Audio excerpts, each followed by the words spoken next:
Srimad Bhagavatam, Canto 1, Chapter 14, texts 6 to 8, translation and commentary by His Divine Grace A.C. Bhaktivedanta Swami Prabhupada. I'll read texts 6 and 7 first because there's no commentary on them. Text 6.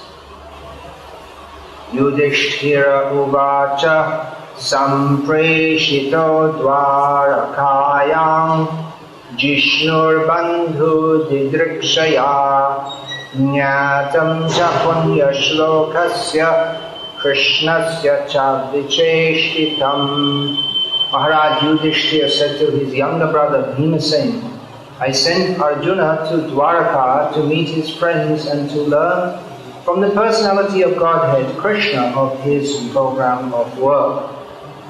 Gata saptadhuna masa Bhimasena Tavanujaha Nayati Kasya Hetur Naham Vededam Anjasa. Since he departed 7 months have passed, yet he has not returned. I do not know factually how things are going there.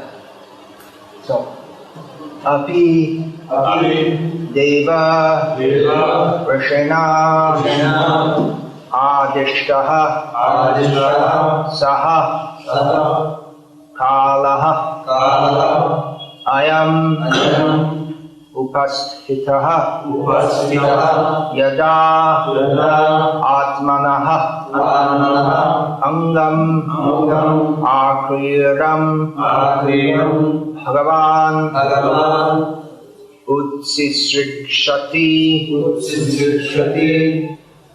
Api weather. That's W-H-E-T-H-E-R, not W-D-A-T-H-E-R. You can't tell just by hearing it. But you should all know, anyway, I hope. That's not talking about the weather. Deva Rishina, by the demigod Saint Narada. Adishtaha, instructed. Saha, that. Kalaha, eternal time. Ayam, this. Upasthitaha, arrived. Yada, when. Atmanaha, of his own self. Angam, plenary portion. What does that mean, plenary portion? That's a common term in Srila Prabhupada's writings. What does it mean? What does plenary mean? Full expansion. Full, yeah. So, it refers to Vishnu Tattva, not Jiva Tattva, or Shiva Tattva, or Shakti Tattva.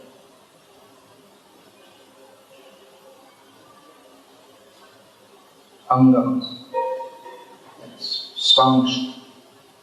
Akriram, manifestation. Bhagavan, the personality of Godhead. Utsisrikshati, is going to quit. Is he going to quit his earthly pastimes as Devarshi Narada indicated? Has that time already arrived? Purport. As we have discussed many times, the Supreme Personality of Godhead, Lord Sri Krishna, has many plenary expansions, and each and every one of them, although equally powerful, executes different functions. In Bhagavad Gita, there are different statements by the Lord, and each of these statements is meant for different plenary portions or portions of the plenary portions. For example, Sri Krishna, the Lord, says in Bhagavad Gita, whenever and wherever there is a decline in religious practice, O descendant of Bharat, and a predominant rise of irreligion, at that time I descend myself. to deliver the faithful, to annihilate the miscreants, and also to re-establish the principles of occupational duty, I appear in every age. If I should cease to work, then all humanity would be misdirected. I would also be the cause of creating unwanted population, and I would thereby destroy the peace of all sentient beings. Whatever action a great man performs, common men will follow, and whatever standards he sets by exemplary acts, all the world pursues. All the above statements by the Lord apply to different plenary portions of the Lord, namely his expansions such as Sankarsana, Vasudeva, Pradyumna, Aniruddha, and Narayana. These are all he himself in different transcendental expansions. And still the Lord, as Sri Krishna, functions in a different sphere of transcendental exchange with different grades of devotees. And yet, Lord Krishna, as he is, appears once every 24 hours of Brahma's time, or after a lapse of 8,640 million solar years. How do you say that? Is that 8,640 billion? Is that anyone know? Anyway, beyond my ability to reckon. That many solar years is every 124 hours of Brahma's time. He appears once every 24 hours of Brahma's time in each and every universe, and all his transcendental pastimes are displayed. All his transcendental pastimes are displayed in each and every universe in a routine spool. But in that routine spool, the functions of Lord Krishna, Lord Vasudeva, etc. are complex problems for the layman. There is no difference between the Lord's self and the Lord's transcendental body. The expansions execute differential activities. When the Lord, however, appears in his person as Lord Sri Krishna, his other plenary portions also join in him by his inconceivable potency called Yoga Maya.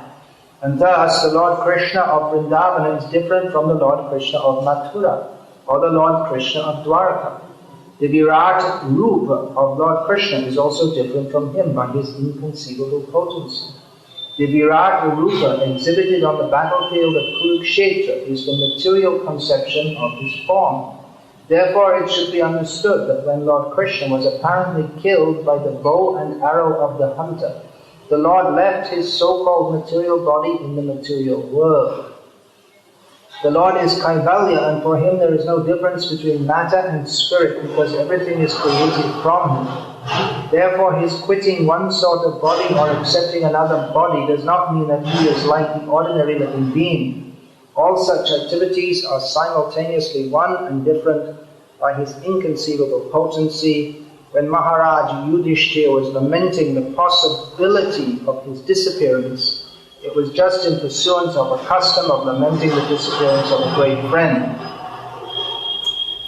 But factually, the Lord never quits his transcendental body, as is misconceived by less intelligent persons. Such less intelligent persons have been condemned by the Lord himself in Bhagavad Gita, and they are known as murhas. That the Lord left his body means that he left again his plenary portions in the respective dhams, transcendental abodes, as he left his Virata Rupa in the material world. Api devarshina dishta sakalo yam upastitaha yadatmanongam akuiram bhagavan utsisrikshati. Is he going to quit his earthly pastimes, as Devarshi Narada indicated? Has that time already arrived? Yudhishthira Maharaj is speculating. He's wondering about this. Om Jnanatiram Tasya Jnananjana Shalakaya Chakshu Militam Yena Tasya Shri. I don't know. Bhagavad Tattva Vijnanam. This is the science of the subject matter of Supreme Lord, and his devotees, who to superfluous vision might appear to be mundane or mundanely motivated, as we see, or we will see in the next verse. Yudhishthira Maharaj speaks about Krishna, that by his mercy all our kingly opulence, good wives, lives, progeny, control over subjects, victory over our enemies, and future accommodations in higher planets have become possible. So it seems that the relationship between the Lord and his devotees, it's like that of mundane people. A mundane person approaches someone of more power, position and opulence, flatters him and gets some facility from him. And it may be thought that bhakti is just like that. In fact, it appears that most people, or most Hindus, think that that's what bhakti means.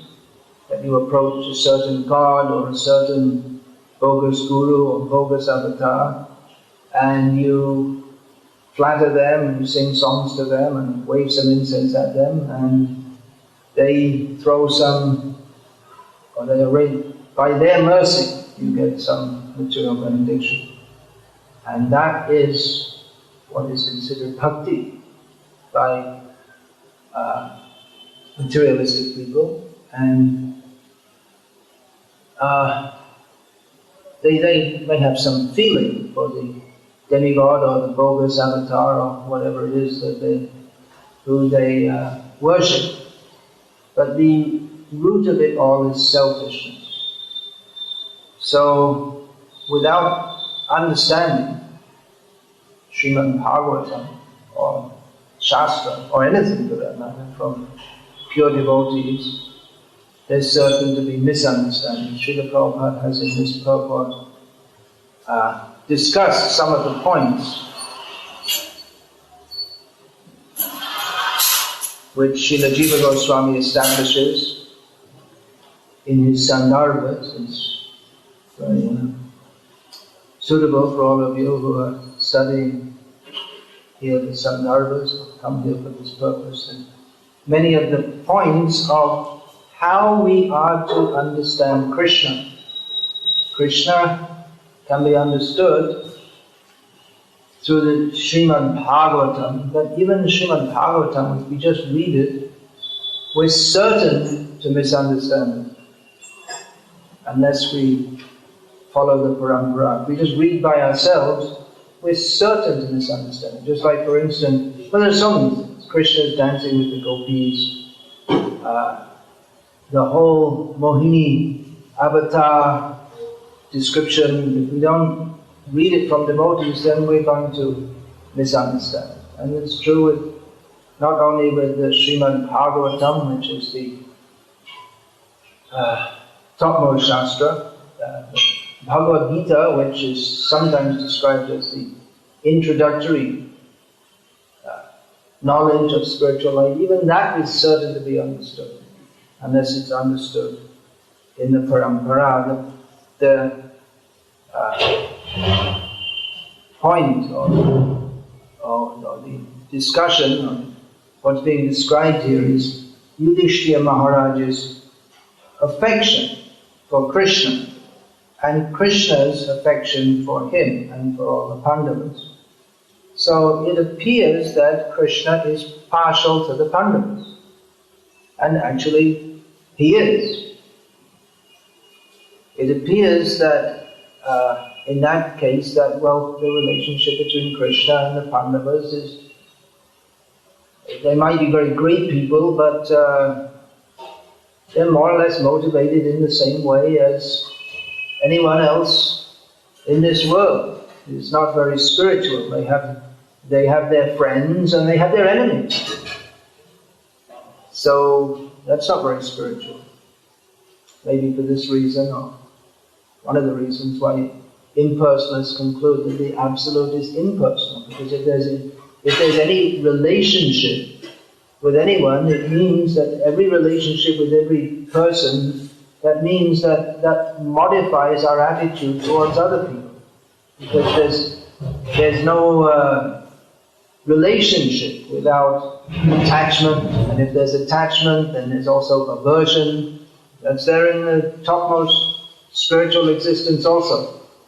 The attachment of the devotees to Krishna is accompanied by aversion to anything which is an obstruction to their meeting with Krishna or serving Krishna. So as long as there's persons and there's relationships, then there's attachment. And that's what bhakti is all about, attachment to Krishna. That also means aversion. And this is the raga dvesha. This attachment and aversion is the substratum of material life. And in Bhagavad Gita, Lord Krishna himself speaks about raga dvesha. What's the next word? Well, it comes up several times. Vimuktais. One should be a spiritually advanced person is free from attachment and aversion. But it appears that Krishna himself has attachment to the Pandavas and he's averse to the Kauravas. So, what's going on here? Then, what's so spiritual about Krishna? He may be very great, he can show, that's what Duryodhana thought, he can show some forms, he can show something, but ultimately he's just another person. Just another person. So all these apparent contradictions have to be understood through the Parampara. We find in Bhagavad Gita himself that Lord Krishna talks about his partiality to his devotees right after he talks about his impartiality toward everyone. What's that verse? Samoham sarva bhuteshu name dveshu stinapriya. He says, no one, I'm equal to everyone, and I don't hate anyone, and I don't love anyone either. And what's the next line? Ye bhajanti tumam bhakta maite jeshu chapyaham. Then immediately afterwards he says that, well, actually, I do love my devotees, and if there's anyone who worships me, I reciprocate with that. So it appears to be contradictory. So how is this to be understood? Is Krishna correcting himself? Do we have to throw out that first statement? Well, you have to understand through the Parampara. Here, Srila Prabhupada in the purport to the verse that we're reading today states, gives us some insight, there are different statements, in Bhagavad Gita there are different statements by the Lord, and each of these statements is meant for different plenary portions or portions of the plenary portions. So not everything applies to everyone in all circumstances, not even Krishna himself. And as the Acharyas comment, that the first line of that verse, Samoham sarva bhuteshu, that refers to the Antaryami Paramatma, who is the Upadrashta Anumanta. He is the seer of everything, and he allows. Okay, you want to do that? Okay, alright. But that's his function as God, that he's neutral. Everyone gets what they deserve. But in the case of his devotees, then he's partial to them. That's him as Krishna. And Krishna is God, as God is generally understood, and more. He's more than just God. Or if we say God here means as God is generally understood by people who don't understand God. That he is someone who we worship and he gives us what we want and he punishes the sinful. There's another statement by Lord Krishna that he reciprocates accordingly. He reciprocates with everyone.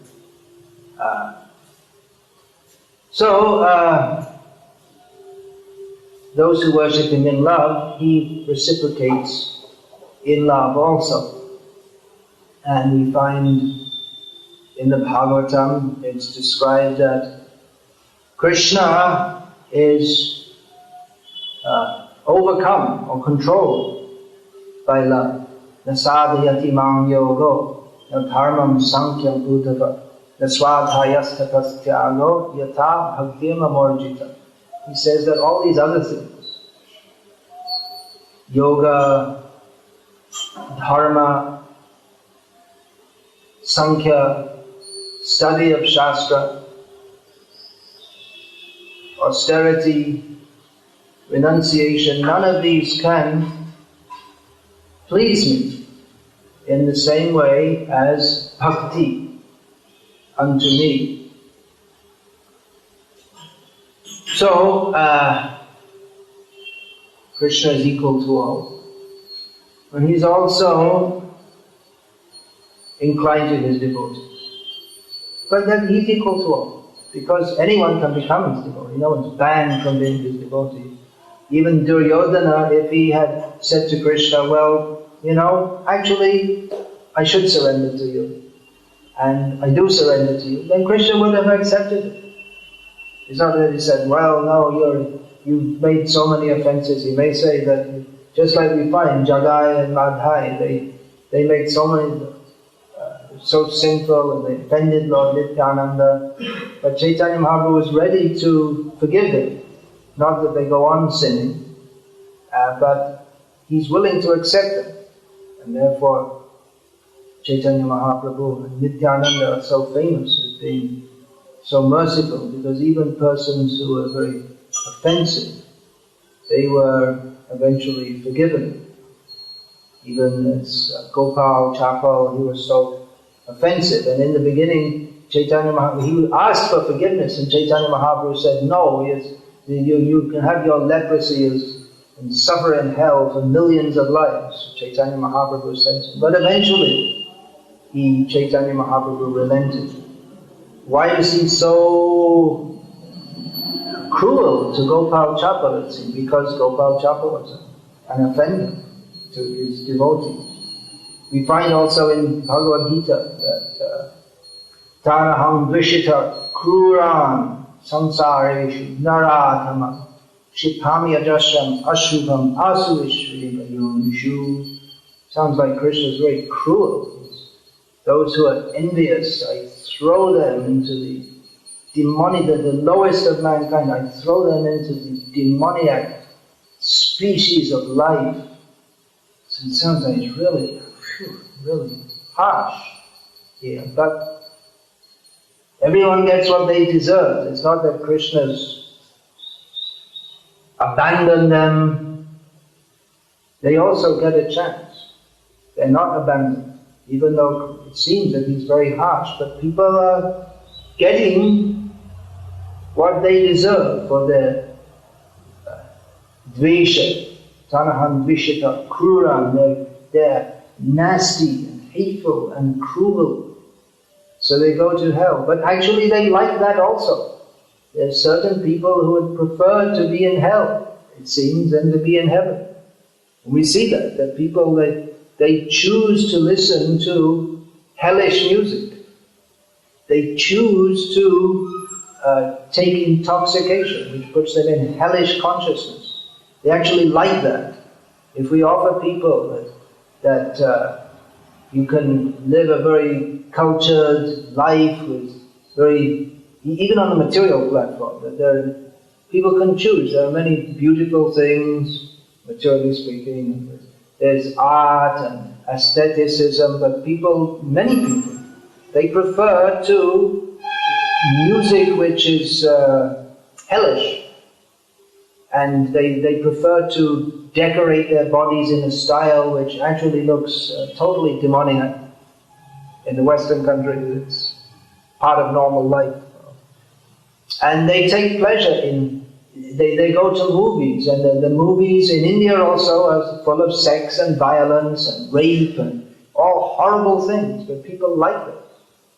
They're in hellish consciousness, so it's actually very suitable for them that they go to such a place. Instead of going to a nice place where people are nice, they take pleasure in being nasty.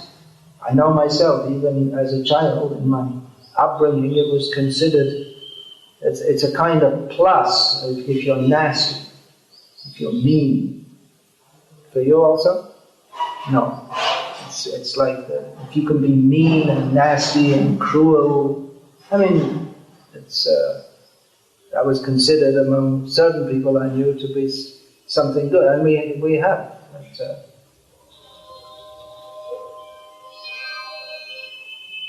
Thrown in hell. Turn off your cell phone or burn in hell forever.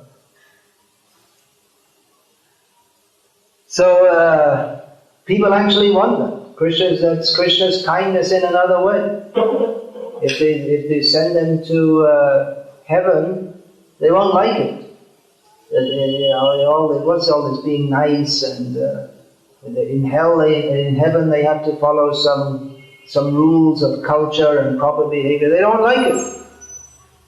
So Krishna is actually very kind to them also by giving them, people of hellish mentality, the opportunity to go into a hellish situation.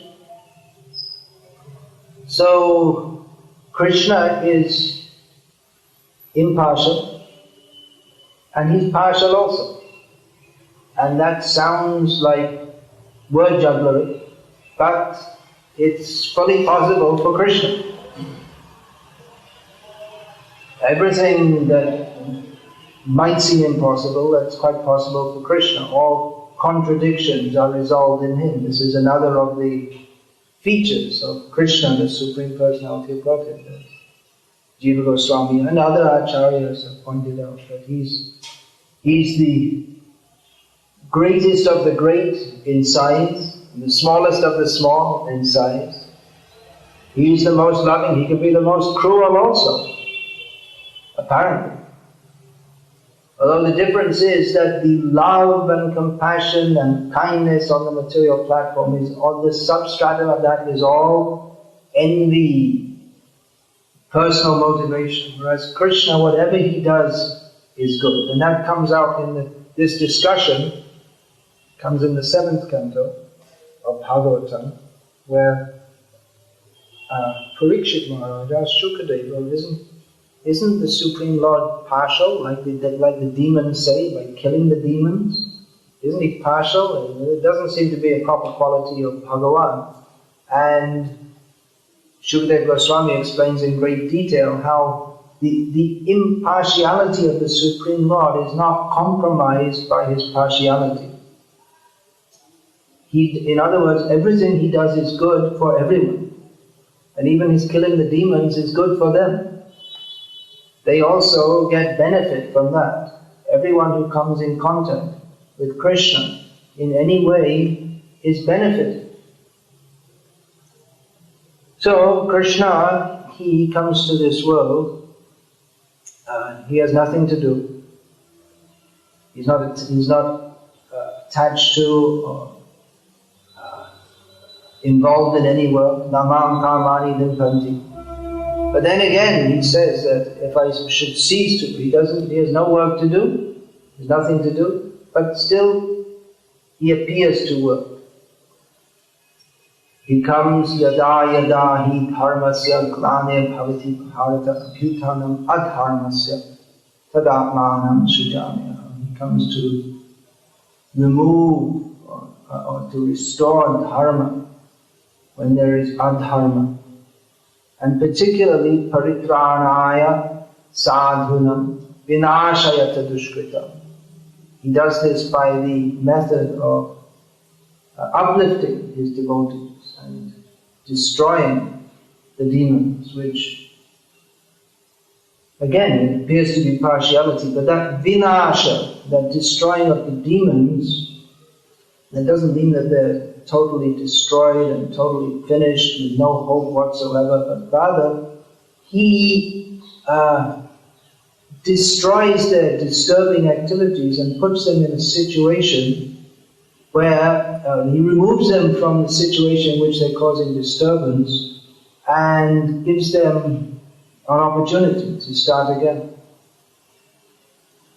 with the mercy that they get from being involved with it. So Krishna is all merciful, he is all good, and he is all kind. But to understand this, we have to understand what is the nature of reality, what is the nature of spirit, what is the nature of Bhagavan. And for that we will first have to clearly understand Lord Krishna's teachings in the Bhagavad Gita, which begins with Krishna not condemning, but rebuking Arjuna for his kashmara, his impurity. What is that impurity? Kripaya Vishtan, Ashru Purna Kulechanam. Arjuna's kindness, Kripaya Avishta. He's absorbed in compassion. And Krishna says, his eyes are brimming with tears. And Krishna says, you nonsense. So, this doesn't see, what is this? Arjuna's thinking, we don't want to kill our gurus, we don't want to kill our brothers, we don't want to create a bad situation in society, it's not right, we shouldn't fight. And he's full of compassion. And Krishna calls him a damn fool, to quote Srila Prabhupada. And damn fool number one, to be precise. That this is nonsense. Why is it nonsense? Because he hasn't understood the nature of compassion. Because he hasn't understood the nature of reality. So everything has to be understood through the eyes of Shastra and through the eyes of the Acharyas. Otherwise, if we don't understand through these eyes, then we're certain to misunderstand. It's a completely different perspective. We hear mundane people who are trying to be nice talk about compassion. But their compassion is, the very nature of compassion in this material world is that compassion to one means harm to another. Just like we may, if we favor one group, that means we disfavor another. Or just like the Mother Teresa is famous as being so compassionate and so kind, but she wasn't so compassionate and kind to the animals that she had every day, because she had no clear conception of kindness, or the animals that she fed to the people in her homes, which her kindness to the people in her homes meant that she hastened their journey to hell, actually. So she's praised by foolish people as being very compassionate, but she had no actual understanding of what is compassion, and therefore, although the perverted reflection of compassion may have been felt in her heart, but she was actually doing harm to others. And with Krishna, he rebuked Arjuna for his similar compassion. So all these, of course, these are subjects which, if we say like this, even many of our devotees will become upset due to a mundane attachment to ideas of what is good for others and what is compassion. The Krishna conscious outlook or the Shastric outlook is quite different from that of mundane people.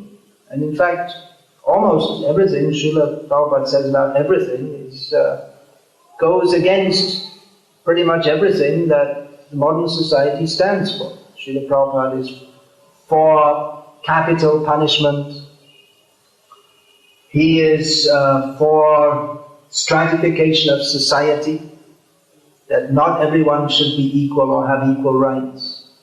For women's non-independence, which if you even say that in much of the world today, then you might be subject to violence, actually, because people, it's definitely very strong verbal violence, because people think this is a great affront to human civilization. How can you say that? So Srila Prabhupada was against democracy and so many different ones. So what is it? Is Srila Prabhupada what they would call a religious fundamentalist? Yes, but the word fundamentalist has also been misused. So to be fundamental, means to be fully, to stick to the basics and to be fully absorbed in it. That is very good if you actually know what the basics are. Of course, if you have a perverted understanding of religion, which most religious fundamentalists do, then you're being fundamentally attached to something which is not right, is going to give a bad result. But then the relativism, in which the idea that everyone's opinion should be given equal, you should respect everyone's opinion, except fundamentalists' opinion. That's what relativists think. But that also is violence, that's also harmful, according to Krishna.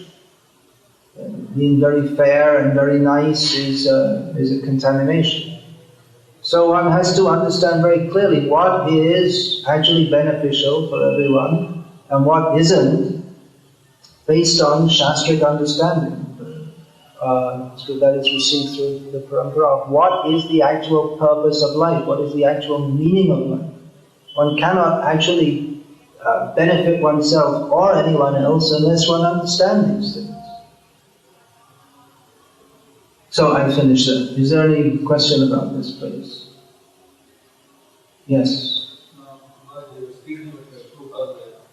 Speaking about what? Different things Prabhupada wanted to establish, like it was not for democracy. Srila Prabhupada is not for democracy, yes, that's correct. Democracy. Democracy, that's correct.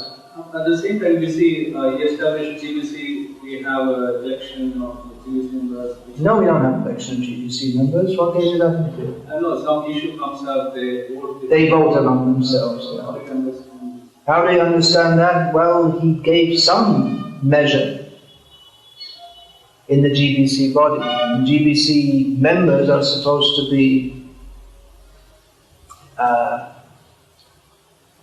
acharyas. Srila Prabhupada said that. So yes, he did give some measure. When democracy means equal rights for all, having a GBC body, that's not a democracy. I guess you could call that an autocracy. There's a few people at the top who decide things.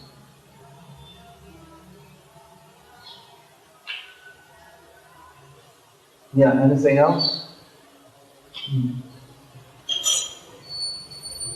Talk about being both the compassion to the people. I spoke about what, sorry? About being falsely compassionate. Falsely compassionate, yes. But at the same time, I think the world is also they are in such a way that they think that they have to be very free, very nice to believe, very to help you like in this way.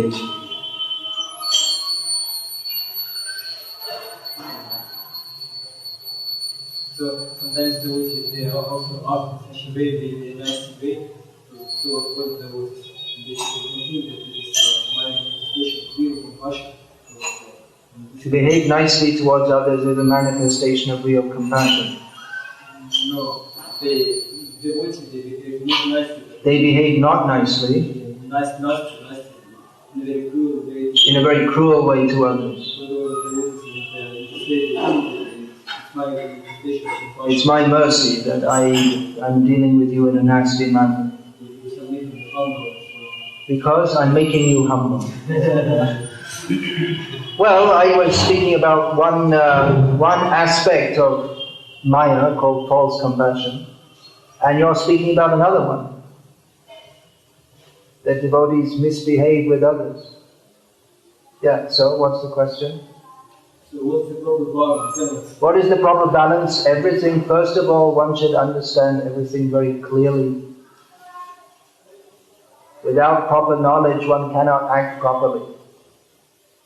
One who has got proper knowledge and then everything he does will be for the benefit of others, whether it appears kind or cruel. For one who's not properly situated in that, everything he does will be harmful to others, whether it appears kind or cruel.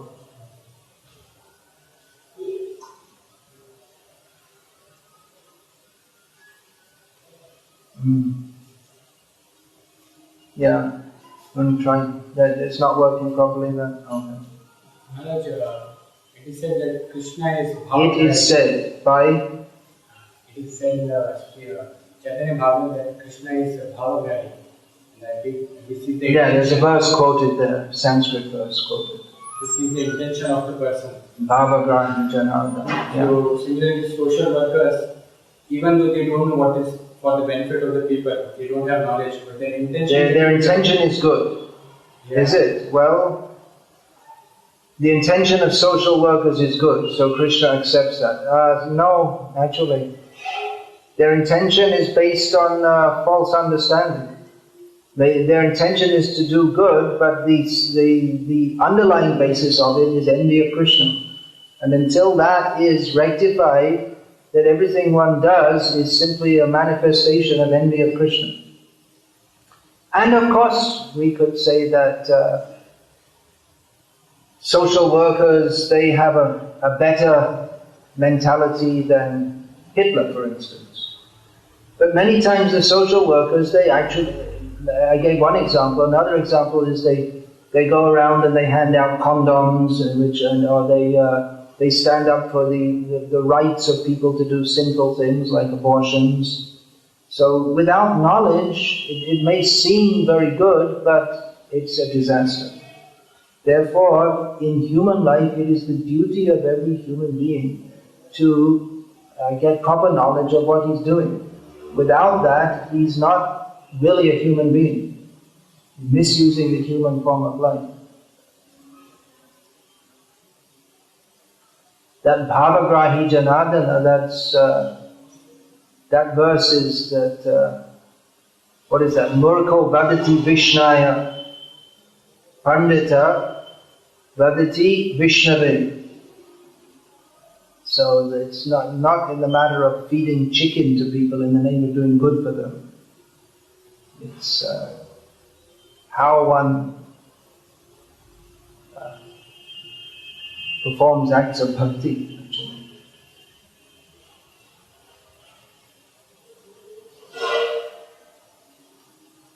So the well-intentioned social worker who goes to a lot of trouble to help women have the right to have abortion, goes to hell for that. They may think that I'm doing very good and these people who are opposing that are very bad, but they're wrong. As the English saying is there, that the road to hell is paved with good intentions. Srila Prabhupada also quoted. So it is the primary duty of a human being to get proper knowledge. Without that, all this so-called compassion, as Srila Prabhupada said, when people were in Haridwar, when people were rebuking Srila Prabhupada for not being compassionate, Srila Prabhupada is speaking very strongly as usual. And Prabhupada said, your compassion is like blowing on a boil. Have you heard that example?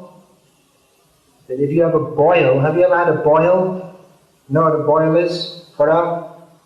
Okay, I had one right here before. It was extremely painful, the whole thing was... So someone comes up. So you might get a momentary, slight relief from the terrible pain, but the real relief comes by applying a knife and cutting out the poison. So like that, the real relief from the pain of material life can only come by the what is that? Santa evasya chinyanti. What is that? Next slide. Manovya sangam uktibihi. Sadhus, they cut the material attachments or the mental attachments with the knife of their words. That is the compassion of sadhus. That is the definition of sadhu, one who cuts with their words, material attachments. Anything that we do or say that increases people's material attachments is not kindness. It may appear to be kind, but it's not kind at all. This should be very clearly understood. In our movement today also, there's a lot of promotion of what is basically mundane welfare work. And devotees who are joining nowadays may be under the impression that the main purpose of our movement is feeding school children so that they can study and get a job, and this is the best thing that ISKCON does for anyone, which is how a lot of our preaching, or so-called preaching, goes on. But giving children the opportunity to study in a demoniac school, demoniac subject, so that they can follow the demoniac way of life, that may be very pleasing to the society of demoniac people, but it doesn't give people the knowledge that they need to get free from material attachment.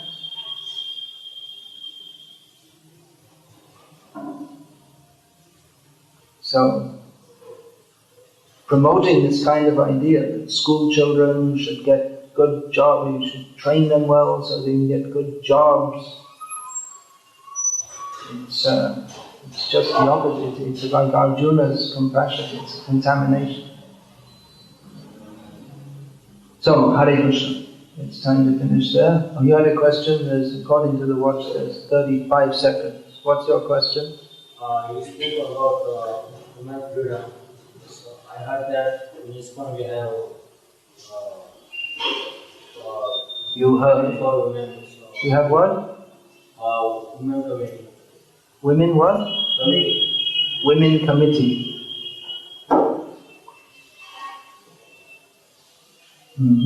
So how I can understand these things? You heard that in ISKCON we have a women committee. Well, there's a Vaishnavi ministry, which was previously called the women's ministry. Yeah, these are controversial subjects. That's why we have to understand everything very clearly. How there's Parampara, which is Atma Dharma, and there is the Swadharma of this material world, of Varnashram Dharma. So, as long as we're in this world, we have to, Vaishnavism transcends Varnashram Dharma, but as long as we're in this world, we have to follow some of the formalities of this world, including those of Varnashram Dharma. So what, who, and under which circumstances people can or should act in a manner that goes beyond Varnashram Dharma. That's a very sukshma vichara, very requires fine understanding. But from what I can see, without that fine understanding, we're trying to apply, without that very fine understanding of how Vaishnavas should live in this world, if we try to apply the highest principle without being steady in the lower principle, then it's going to create chaos, as it has with the Prakrita Sahajya Sampradaya, for instance, who say, well, we're all just liberated. Therefore, we don't have to follow any rules of ordinary society. The whole Varnashram institution, the restriction of mixing between men and women is there because the sexual impulse is that which destroys spiritual life. So that has to be kept in check. And if we simply say, well, we're all liberated, and so men and women can all mix up together, then we're going to become Prakrita Sahajyas with the result that we don't, or the result that in the name of devotional service, we actually promote adharma. So personally, I'd like to see a lot more emphasis in our movement, especially in the Western countries, before emphasizing women's rights. overcoming divorce,